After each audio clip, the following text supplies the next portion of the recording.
Welcome to Dollars and Cents with Freedman Financial, the home for financial advice in a language you can understand. Created by Marc Freedman of Freedman Financial, he and his team of certified financial planner professionals will discuss timely topics that help individuals and families make smart financial decisions. And now, get ready for this week's edition of Dollars and Cents with Freedman Financial. Welcome back to another edition of Dollars and Cents with Freedman Financial. My name is Marc Freedman. And I'm Marion Gilman. And we're here to provide you with some financial advice in a language you can understand. Well, you know, this week we've been tasked with a few questions from clients as we've been presenting some financial plans and as people are begin to think about retiring, and the concept of Social Security continues to come up. And it does. And yeah. I think people are concerned. Why are they concerned? Well, so many of our clients or potential clients come in and say, but Social Security is not going to be there for me. Yeah, when we build out these projections, we show them how significant, frankly, Social Security can be as a part of their cash flow in retirement. And so don't forget that a couple of years ago, we had a 9.7% increase, annual cost of living increase in Social Security. That really bumped up some of the benefits. It did. I mean, in the checks that people were getting, of course.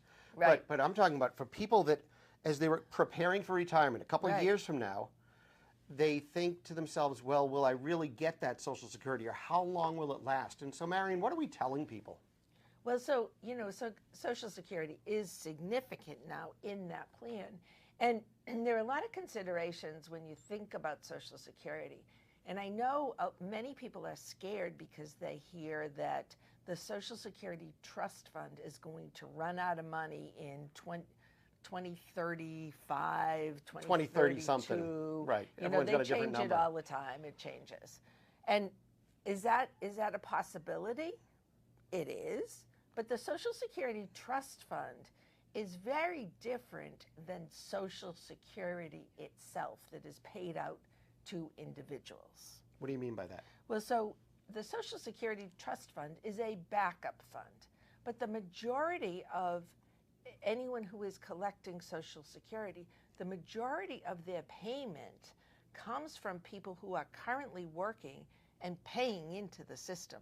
So the money comes in and it goes right back out to the older individuals. So your kids, if they're working and paying into Social Security, which most people do, then that money gets used right away, in most cases, to be paid out to the recipients. So think about this. When Social Security was started back in 1935, there were 40 people paying into Social Security for every one person taking out of Social Security. That's a great statistic. Great, yeah, well, think about that. But remember, you could collect Social Security back then at age 65, and guess what life expectancy was in America in 1935?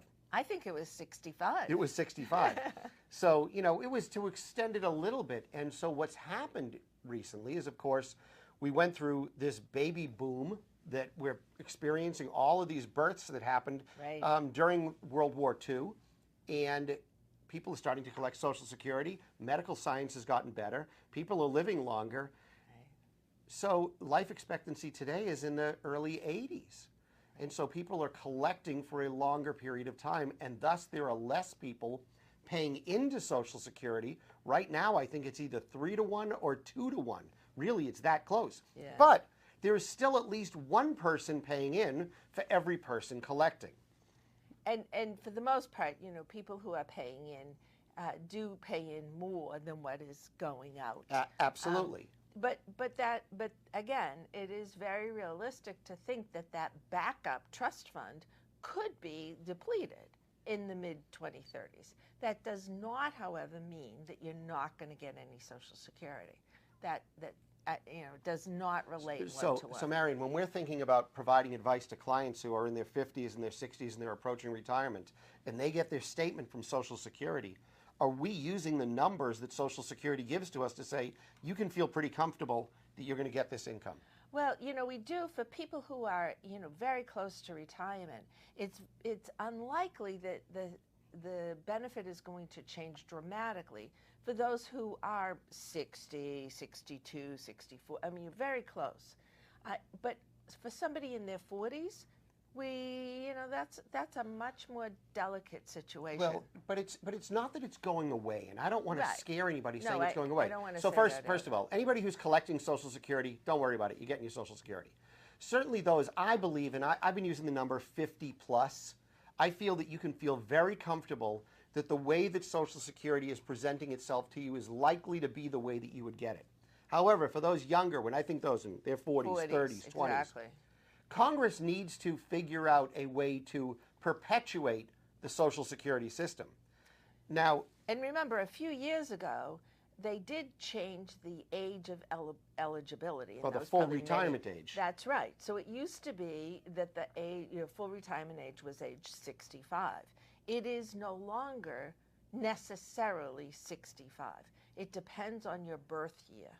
So for those born between 1954 and 1960, there's a graduated system. So it gradually goes from age 66 full retirement age to age 67. Actually, I think it's 65 to 67. So the age of full retirement, where you can collect your full retirement benefit. And so, it's a little bit different. But they didn't change that for people who were in their 60s at the time, or even, in their 50s. And then they gradually implemented that over the course of several years. Right. It was announced well in advance. Exactly. So you could plan for it. Look, so there are a multitude of ways to fix Social Security. The system is, if you want to call it broken. Yes, it's broken because no one's bothered to update it from really a lot of the rules from 1935. Right. And remember, Social Security was designed to, frankly, start to be a widows and orphans benefit and provide benefits like that, but also to give you some living wage of an income. I don't think Social Security is going away. It is not. However, I wouldn't be surprised if, let's say, my daughter Mindy, who's 29 years old, she can't collect her full Social Security benefit until age 70 or Right. 72. It could be also that the benefit changes in that their cost of living increase becomes less, or Yeah. that it's determined otherwise. So it might not be quite as substantial. But once again, we're talking for young people. Right. And so you need to understand that Social Security is something, that problem can be solved, but there's a variety of ways to solve it. Look, as it works right now, if you make, I think the number's around $150,000, $160,000. Somewhere in there. When you're working as an employer, you have FICA, that Social Security tax that is deducted. But once you hit $160,000 in earnings, and I'm using a round number here, they stop taking the FICA tax.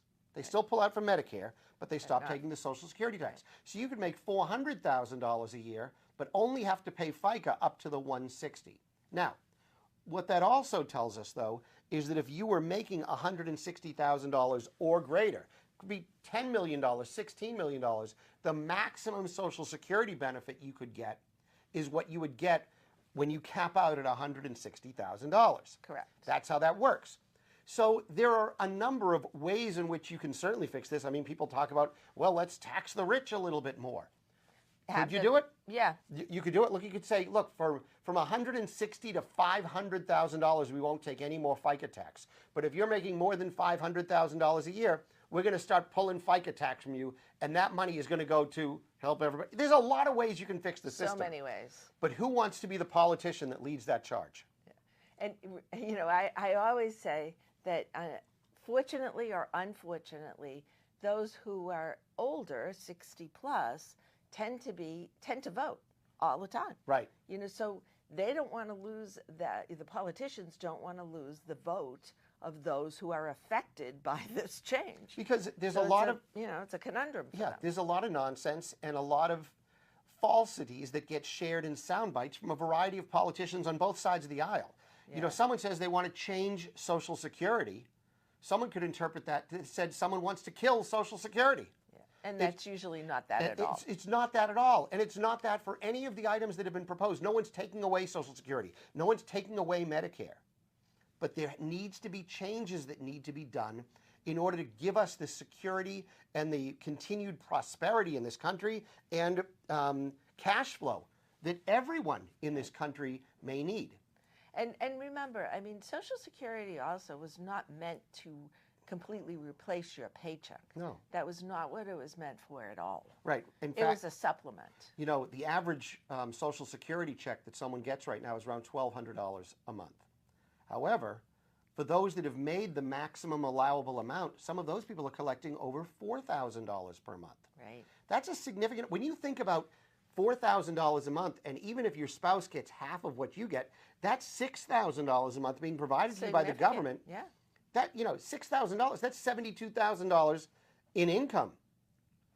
And you know, a lot of people where that average Social Security check comes from, that the number, is that many people begin taking Social Security early because you can actually take it beginning at age 62. A much reduced benefit, but you still could get a benefit. You can also wait longer. So rather than collecting at full retirement age of 66 to 67, you can actually wait until age 70, and the benefit increases every year. Every year by 8%, actually, plus whatever the inflation factor is for the year. It's not an insignificant amount of money. So we have seen Social Security checks well over $4,000, between $4,000 and $5,000 a month. Because think about it. It used to be at 65, you retired. That was it. Done. We have clients in their 90s right now that continue to work because they just want to do something. But retiring at 65 and saying, I'm never working again, is not something that we're seeing very often right now. So I'll tell you a story. Yeah. My grandfather was, who was born in I think it was 1885. He was one of the first to pay into the Social Security system and start collecting Social Security when he retired at age 65. And I know life expectancy was supposed to be age 65. My grandfather lived to age 90. He collected so much more than he ever paid in. It was amazing, right? Even back then. Absolutely. So there's a lot to talk about with Social Security. And in fact, one of the big topics that's out there right now is the Social Security Administration's Fairness Act that was passed in December, where those who collect a pension, and this applies to only certain states, those that have collected a pension as a state worker, they saw some of their Social Security check reduced through something that was called the windfall elimination period, or the government pension offset. Absolutely. And so, big news for those that were impacted by that. And we just got some update today that we're going to share. I'm going to read you one paragraph. And beyond that, go to our newsletter, go to other sources, Social Security website as well. But it said, but we will link to it in our newsletter. Absolutely. So it says, today, the Social Security Administration announced it is immediately beginning to pay retroactive benefits and will increase monthly payments to people whose benefits have been affected by the windfall elimination period and the government pension offset. This will impact 3.2 million people who receive a pension based on work that was not covered by Social Security. Now, that assumes that you actually worked under Social Security as well. That's right. So there's retroactive money that's coming to you, and there's a lot of information. Everybody wants to ask us, how much am I going to get? How much am I going to get? We don't know the answer to that. We have no idea. But I would encourage you, if you fall into that category, go to the Social Security Administration's website, look under the Fairness Act, and you can see an entirely long set of Q&As that will maybe give you some better understanding of when, how, timing, all that kind of stuff. Well, I'm actually amazed that they're so efficient at this, because they've already got it up and running and are beginning to pay out those amounts. Yeah, they said they may not know the answers until 2026, and all of a sudden we get this answer. Yeah. So I mean, that's great. This is positive, but It's this is just February. But these are all factors that we build into our financial planning. Right. And if you want to get more details about this, it will be on our website. So let me encourage you to sign up for not our website, our newsletter. Right. Let me encourage you to sign up for our newsletter. It comes out every Friday at 10:30 in the morning. Go to our website, freedmanfinancial.com. That's Freedman. 2 E's and a D. Financial.com. Go to the bottom of any page on our website. Put in your name, your email address, and you'll get our free weekly newsletter and join the other 7,000 plus subscribers that have been getting it since 2008 every Friday. Unbelievable. And so if now is, of course, the time for you to get serious about your financial planning and investment management needs, we hope you'll give our office a call. 978-531-8108. That's 978-531-8108. Or once again, visit us on the web to learn more about us. That's freedmanfinancial.com. That's Freedman. Too easy to do. Financial.com. That's going to do it for us this week. Have a wonderful week, everybody. We'll see you again next weekend with more Dollars and Cents. Enjoy. During today's episode of Dollars and Cents with Freedman Financial, your host may have discussed specific financial planning and investment ideas that are for general information only and not intended to provide specific advice or recommendations. Please remember that investing involves risk and may include loss of principal. Always consult a certified financial planner professional, qualified attorney, or tax advisor prior to investing to determine what is appropriate for you. Securities and advisory services offered through LPL Financial, a registered investment advisor, member FINRA, SIPC.